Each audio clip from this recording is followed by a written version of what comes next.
حدیث پاک میں آتا ہے اگر تم اللہ پر توکل کرو جیسا کہ توکل کرنے کا حق ہے، اللہ تمہیں ایسے روزی دے گا جیسے پرندوں کو روزی دیتا ہے۔ کبھی امیجن کیا اپنے پرندوں کو روزی کیسے ملتی؟ یہ حدیث میں ایسی اچھا ہو سکتا ہے انسانوں کے بارے میں فرمایا جاتا، نبی پاک فرما دیتے، جانوروں کے بارے میں فرماتے، پرندوں کے بارے میں کیوں فرمایا؟ سبحان اللہ۔ آپ کو دنیا میں پتہ ہے پرندے کتنے ہیں؟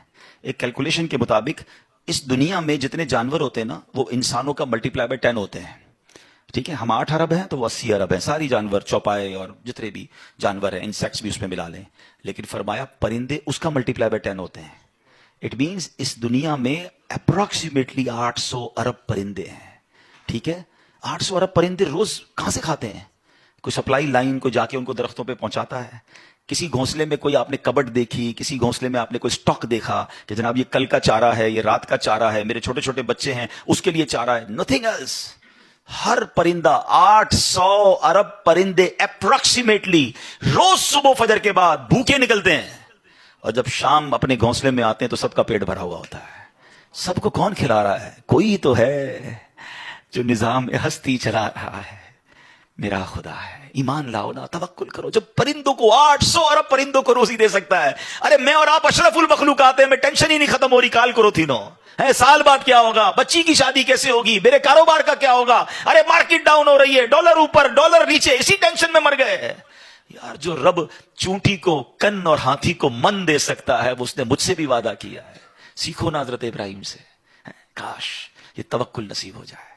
تھوڑی ایج اور بڑھتی ہے، آپ نے ایک بار ایک بڑا کمال کا منظر دیکھا کہ ایک بندے کو سمندر میں اس کی ہلاکت ہو گئی، سمندر میں وہ ڈوب کے مر گیا، مچھلیوں نے کھایا اس کی باڈی کو، تھوڑی دیر بعد اس کی لاش سمندر کے کنارے پہ آئی تو پھر جانوروں نے کھایا، اس کے بعد دیکھا کہ پرندے آئے، پرندوں نے بھی اس کی باڈی سے کھایا۔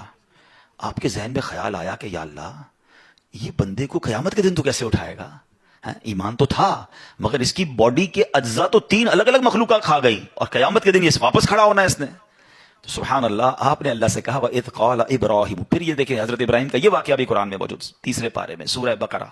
آپ کہتے ہیں وَإِذْ قَالَ إِبْرَاهِيمُ رَبِّ أَرِنِي كَيْفَ تُحْيِي الْمَوْتَى، اے اللہ، حضرت ابراہیم نے عرض کی کہ اے میرے رب مجھے دکھا دے تو مردے کیسے زندہ کرے گا؟ ارشاد ہوتا ہے قَالَ أَوَلَمْ تُؤْمِنْ، اے ابراہیم تو ایمان نہیں لایا، تجھے یقین نہیں؟ قَالَ بَلَىٰ وَلَكِنْ لِيَطْمَئِنَّ قَلْبِي، اللہ ایمان لایا ہوں، مجھے یقین ہے مگر میں ذرا دل سے دیکھنا چاہتا ہوں اور قرار آ جائے، میں عین الیقین چاہتا ہوں، میں اس کو مزید دیکھنا چاہتا ہوں۔ قَالَ فَخُذْ أَرْبَعَةً مِّنَ الطَّيْرِ، قرآن کہتا ہے رب نے فرمایا کہ اچھا 4 پرندے لے، فَصُرْهُنَّ إِلَيْكَ ثُمَّ اجْعَلْ عَلَىٰ كُلِّ جَبَلٍ، فرمایا اس کو اپنے ساتھ ہلا لے، اپنے ساتھ مانوس کر لے، پھر ان کا ایک ایک ٹکڑا پہاڑ پر رکھ دے، مِنْهُنَّ جُزْءًا ثُمَّ ادْعُهُنَّ يَأْتِينَكَ سَعْيًا، فرمایا پھر انہیں بلا، وہ تیرے پاس چلے آئیں گے پاؤں سے دوڑتے، وَعْلَمْ أَنَّ اللَّهَ عَزِيزٌ حَكِيمٌ، اور جان رکھ اللہ غالب حکمت والا ہے۔ اب ہوا کیا، حضرت ابراہیم کو حکم ہوا کہ 4 پرندے لیں۔ اب آپ نے چاروں پرندے الگ الگ لیے، مور لیا، کبوتر لیا، آپ نے مرغ لیا اور ایک گدھ لیا۔ ان چاروں کو اپنے ساتھ تھوڑا ٹائم رکھا تاکہ وہ آپ سے انسیت پالے، تاکہ چاروں کے بارے میں کنفرم بھی ہو جائے کہ یہی 4 ہے، کوئی اور مکس نہ ہو جائے۔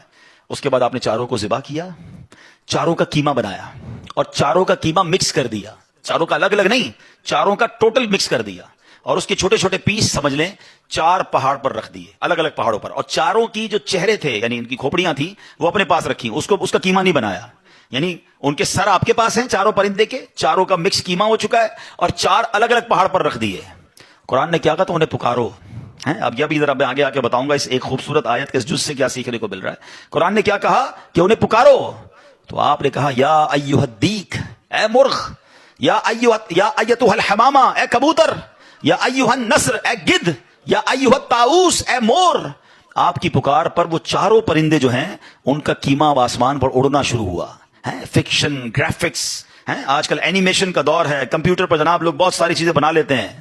سنو 5000 سال پہلے قرآن میں یہ واقعہ موجود ہے کہ کیا ہوتا ہے، ان چاروں کا قیمہ اڑتا ہے، اور اب جس کا مرغ کا ہے وہ مرغ کی طرف، مور کا ہے تو مور کی طرف، کبوتر کا چاروں کے جسم پورے کمپلیٹ ہوتے ہیں، سر نہیں ہے، سر تو آپ کے پاس ہے نا، وہ چاروں پرندے بغیر سر کے دوڑتے ہوئے آپ کے پاس آتے ہیں، زندہ ہو جاتے ہیں مگر سر نہیں ہے، قریب آتے ہیں تو حضرت ابراہیم نے ان کا سر جو ہے وہ واپس ان کے پاس لگا دیا، سب سر بھی ان کا لگ گیا، آ کر دانا چگنے لگ گئے۔